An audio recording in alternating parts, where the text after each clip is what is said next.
पद्मिनी भर्त्रे आयुरारोग्यदायिने हर्षवल्ली निवासाय सूर्यदेवं तव सुप्रभातम् उत्तिष्ठोत्तिष्ठ चायेश उत्तिष्ठ उषयोज्ज्वल उत्तिष्ठ पद्मिनी कान्त लोकानां मङ्गलं कुरु मातः समस्त जगतां मधुकैटभारेः सव्येतराक्षी परितोषिणि पद्मनीड्ये नाथानुबद्ध भुवनावनबद्ध दीक्षे प्रत्यक्ष दैवतरमे तव सुप्रभातम्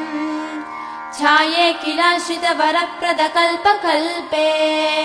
विस्वाप्तधाम निलयामल दिव्यभासे आयाहि शीघ्रमघनासिनि संश्रितानां श्रीसूर्यदैवतरमे तव सुप्रभातम्।